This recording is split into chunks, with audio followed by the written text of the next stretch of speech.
নমস্কার বন্ধুরা। এক সময় এই বাগানে কত ফুল ছিল, তোমরা তো দেখেছো। তো এখন ফুল নেই, কারণ আমি ওদেরকে কাটাই ছাটাই করে দিয়েছি। কিন্তু কিছু একটা প্রবলেম হয়ে গেছে, সেটা কি আজকে তোমাদের বলবো। দেখো পরপরই আছে গাছগুলো। তো এটা কি? এটা একটা সমস্যা, গাছের সমস্যা। এটাকে কি বলে, এটা কেন হয়, সব কিছু থাকছে আজকের ভিডিওতে। দেখতে থাকো এবং খুব উপকারী একটা ভিডিও। গাছ ভরে ফুল। অনেকে বলে গাছ ভরে ফুল আসলে ক্লোরোসিস হয়, ছোট গাছের এবং বড় গাছেরও হয়। কিন্তু আমি তোমাদের বলবো একদম এক্সাম্পল, এ গাছে দেখো ভর্তি ভর্তি ফুল এসেছিল, কিন্তু একটাও ক্লোরোসিস হয়নি। হয়েছে কি? হয়নি। ছোট গাছে একদম ভর্তি ভর্তি ফুল এসেছিল আমার। এগুলো সব নিজে হাতে তৈরি গাছ। তাহলে একটা কথা বলবো যে কেন এদের ক্লোরোসিস হয়। ক্লোরোসিস বিভিন্ন কারণে হয়। প্রথমত, যদি মাটিতে ক্ষারত্বের পরিমাণটা বেশি হয়ে যায়, হতে পারে। দ্বিতীয়ত, মাটিতে যদি জলের পরিমাণ বেশি হয়ে যায়, হতে পারে। তৃতীয়ত, অত্যধিক ফুল দিয়ে হাঁপিয়ে যায়, এনার্জি লস হয়ে যায়, হতে পারে। অনেক কারণেই হতে পারে। বলবো যে ক্লোরোসিস কথাটা কি। ক্লোরোসিস হচ্ছে এই যে উদ্ভিদ একটা জীব, এই জীবে তো কোষ থাকে না। আমরা যেমন বাড়ি তৈরি করি একটা একটা ইট দিয়ে, তেমনি একটা একটা করে কোষ সাজিয়ে কিন্তু একটা বড় এই জীব দেহটা তৈরি হয়েছে। তো সেই কোষের মধ্যে কোষীয় অঙ্গাণু থাকে। সেই অঙ্গাণুগুলো এক একটার এক একটা কাজ। তো সেই উদ্ভিদ কোষের কোষীয় অঙ্গাণু হচ্ছে প্লাস্টিড। সেই প্লাস্টিডের একটা রঞ্জক। প্লাস্টিডকে তিন ভাগে ভাগ করা হয়: ক্লোরোপ্লাস্টিড, ক্লোমোপ্লাস্টিড আর লিউকোপ্লাস্টিড। তো আমি ওদেরকে যাচ্ছি না, আমি ক্লোরোপ্লাস্টিডে আসছি। ক্লোরোপ্লাস্টিড হচ্ছে সবুজ প্লাস্টিড। তো যে প্লাস্টিড থাকে কোথায়? পাতায় থাকে, কাণ্ডে থাকে, কচি অবস্থায়। ম্যাচিওর হয়ে গেলে পাতায় থাকে। তো এর কাজ কি? তো এর প্রধানই কাজ হচ্ছে পাতাকে সবুজ রাখা। কেন পাতা সবুজ রাখা?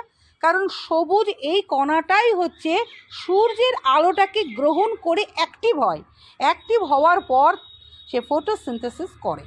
তার মানে স্বযুক্ত আলোক সালোক সংশ্লেষ করে। সালোক সংশ্লেষটা কি না, ওদের হচ্ছে একটা পদ্ধতি, যে পদ্ধতিতে ওরা খাবার তৈরি করে। এটাই হচ্ছে একটা ব্যাপার। আর করতে পারে কি হবে? গাছ আস্তে আস্তে মারা যায়। তো ক্লোরোসিস হলে আস্তে আস্তে গাছ মারা যায়। কেন মারা যায় সেটা তো তোমরা দেখলে, জানলে, বুঝলে। তো এই বিড়ালদের যা অত্যাচার, দেখছে তো আমার গাছগুলোকে কেমন অত্যাচার করছে। তো এবার বলবো যে এই ক্লোরোসিস কোথায় থাকে। এই ক্লোরোসিসটা আবার গ্রানায় থাকে, থাইলাকয়েড থাকে, সেই থাইলাকয়েডের মধ্যে থাকে। তো যাই হোক, অত দূর আমি যাচ্ছি না। এবার বলবো যে এই ক্লোরোসিসটা, ধরো সবুজ অংশটা নষ্ট হয়ে গেল, হলুদ, তাহলে কি আবারও কি সবুজ আসতে পারে? হ্যাঁ, আসতে পারে। শুধু কি এই বাগান বিলাসে হয়? অন্যান্য গাছে হয় না? না, হবে না কেন? জীব দেহ মানেই হবে। সেটা তোমার ড্রাগন গাছ হতে পারে, জবা গাছ হতে পারে, আর বাগান বিলাসও হতে পারে। তো আমার যেগুলো নিয়ে নাড়াচাড়া, সেগুলোর মধ্যে হচ্ছে বাগান বিলাস, আমার ড্রাগন, এগুলো কিন্তু আমি হলুদ ভাবটাকে কাটিয়ে সবুজ আনতে পেরেছি। তো ড্রাগনের ক্ষেত্রে কি করেছি সেটা, তো এটাকে আমি একদম সবুজ হয়ে হলুদ হয়ে গেছিল। তো সেটাকে আমি সবুজ কি করে আনলাম? তো আমি প্রথমত বন্ধুরা কিভাবে এই হলুদ থেকে সবুজ আনলাম এইটা আমি বলবো।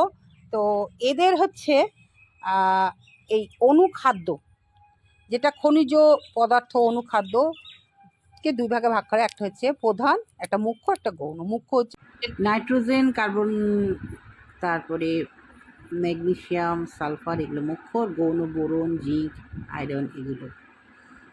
Zinc, boron. তো এটা কিসের জন্য হয়? ঘাটতি। এটা মেন হচ্ছে ক্লোরোফিল তৈরি করার জন্য ম্যাগনেসিয়াম দরকার হয়। আর ম্যাগনেসিয়াম নষ্ট হয়ে গেলে ক্লোরোফিল নষ্ট হয়ে যায়। আয়রন, জিঙ্কও নষ্ট হয়ে গেলে বা সালফার নষ্ট হয়ে গেলেও এই ক্লোরোসিস হয়। তাহলে ক্লোরোসিস কেন হয় তোমাদের বললাম। এবার বলবো তাহলে ওইগুলো যদি আমরা বাইরে থেকে দিই, ধরো এইটুকু ছোট্ট একটা জায়গা, এতে আর কি হবে? আমরা এই ছোট জায়গার মধ্যে ও এত বড় একটা জীব আছে। আয়রন, জিঙ্ক আর ম্যাগনেসিয়াম সালফার এগুলো ঘাটতি হলে ক্লোরোসিস হয়। তো এবার আমরা এইটুকু জায়গার মধ্যে বুঝতেই পারছো আমাদেরকে দিতে হবে 1 মাসের মধ্যে 3 বার দিতে হবে। কতটুকু দেবো? সব প্রথমে বলবো ম্যাগনেসিয়াম সোর্স হচ্ছে ম্যাগনেসিয়াম সালফেট, যে এপসাম সল্ট বলে, সেটা 1 লিটার জলে 2 থেকে 3 গ্রাম গুলে 10 দিন অন্তর তুমি স্প্রে করতে পারো বা গোড়াতেও দিতে পারো, খানিকটা স্প্রে করে দেবে। আর সালফারের দানা পাওয়া যায়, কটা সালফারের দানা দিয়ে জল দিয়ে দিতে পারো। এবার তারপরে আয়রন আর জিঙ্ক তো বাজারে তো পাওয়া যায়, সেটা নিয়ে এসেও 1 লিটার জলে 1 গ্রাম গুলে দিয়ে দিতে পারো। ব্যাস, এটাই হচ্ছে ট্রিটমেন্ট, আর কিছু লাগবে না।